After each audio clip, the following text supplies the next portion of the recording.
श्री शिवाय नमस्तुभ्यम। अध्याय 22 और 23 प्रारंभ। जो स्थिर आसन से बैठकर तन मन आदि से मेरी कथा कीर्तन आदि का नित्य सम्मान करता हुआ प्रसन्नता पूर्वक अपने श्रवण पूटों से उसको अमृतोपम रस का पान करता है, उसके इस साधन को श्रवण कहते हैं। जो हृदयाकाश के द्वारा मेरे दिव्य जन्म कर्मों का चिंतन करता हुआ प्रेम से वाणी द्वारा उनका उच्च स्वर से उच्चारण करता है, उसके इस भजन साधन को कीर्तन कहते हैं। देवी मुझ नित्य महेश्वर को सदा और सर्वत्र व्यापक जानकर जो संसार में निरंतर निर्भय रहता है, उसी को स्मरण कहा गया है। अरुणोदय से लेकर हर समय शैव की अनुकूलता का ध्यान रखते हुए हृदय और इंद्रियों से जो निरंतर सेवा की जाती है, वही सेवन नामक भक्ति है। अपने को प्रभु का किंकर समझकर हृदयामृत के भोग से स्वामी का सदा प्रिय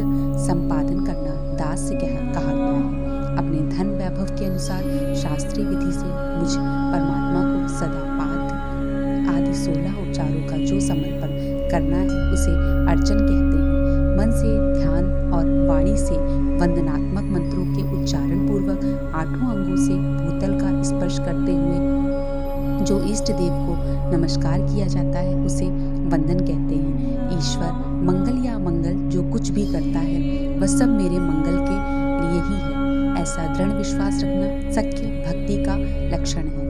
देह आदि जो कुछ भी अपनी कही जाने वाली वस्तु है, वह सब भगवान की प्रसन्नता के लिए उन्हीं को समर्पित करके अपने निर्वाह के लिए भी कुछ बचाकर न रखना अथवा निर्वाह की चिंता से भी रहित हो जाना आत्मसमर्पण कहलाता है। यह मेरी भक्ति के 9 अंग हैं, जो भोग और मोक्ष प्रदान करने वाले हैं। इनसे ज्ञान का प्राकट्य होता है तथा ये सब साधन मुझे अत्यंत प्रिय हैं। मेरी भक्ति के लिए बहुत से उपांग भी कहे गए हैं, जैसे बिल आदि का सेवन आदि। इनको विचार से समझ लेना चाहिए।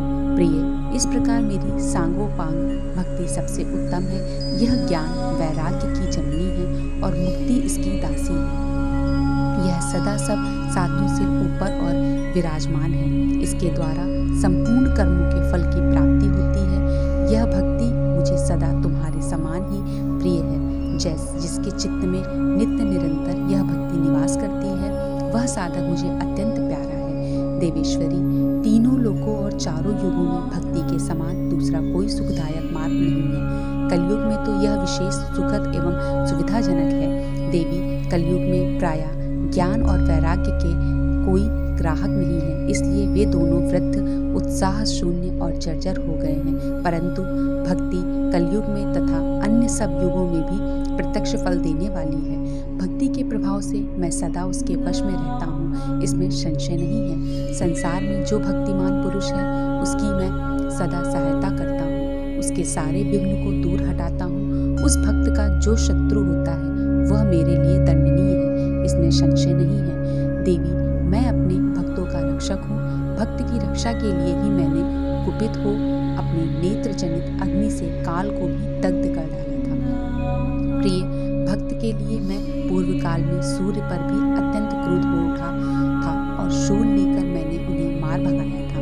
देवी, भक्त के लिए मैंने सैन्य सहित रावण को भी क्रोधपूर्वक त्याग दिया और उसके प्रति कोई पक्षपात नहीं किया। सती देवेश्वरी, बहुत कहने से क्या लाभ, मैं सदा ही भक्त के अधीन रहता हूँ और भक्ति करने वाले पुरुष के अत्यंत वश में हो जाता हूँ। ब्रह्मा जी कहते हैं, नारद, इस प्रकार भक्त का महत्व सुनकर दक्ष कन्या सती को बड़ा हर्ष हुआ। उन्होंने अत्यंत प्रसन्नता पूर्वक भगवान शिव को मन ही मन प्रणाम किया। मुनि सती देवी ने पुनः भक्ति कांड विषयक शास्त्रों के विषय में भक्ति पूर्वक पूछा। उन्होंने जिज्ञासा की कि जो लोक में सुखदायक तथा जीवों के उद्धार के साधनों का प्रतिपादक है, वह शास्त्र कौन सा है।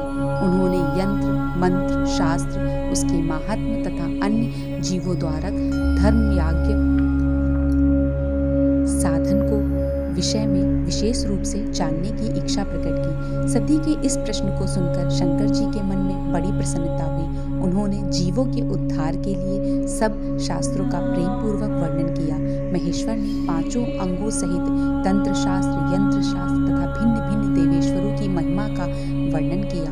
मुनीश्वर इतिहास कथा सहित उन देवताओं के भक्तों की महिमा का वर्ण आश्रम धर्मों का तथा राज धर्मों का भी निरूपण किया। पुत्र और स्त्री के धर्म की महिमा का, कभी नष्ट न होने वाले वर्ण आश्रम धर्म का और जीवों को सुख देने वाले वैदिक शास्त्र तथा ज्योतिष शास्त्र का भी वर्णन किया। महेश्वर ने कृपा करके उत्तम सामुद्रिक शास्त्र का तथा और भी बहुत से शास्त्रों का तत्व वर्णन किया। इस प्रकार लोकोपकार करने के लिए सद्गुण संपन्न शरीर धारण करने वाले त्रिलोक सुखदायक और सर्वज्ञ सती शिव हिमालय के कैलाश शिखर पर तथा अन्य स्थानों में नाना प्रकार की लीलाएं करते थे। वे दोनों दंपत्ति साक्षात परम ब्रह्मा स्वरूप हैं। अध्याय 22 और 23 समाप्त। श्री शिवाय नमस्तुभ्यं।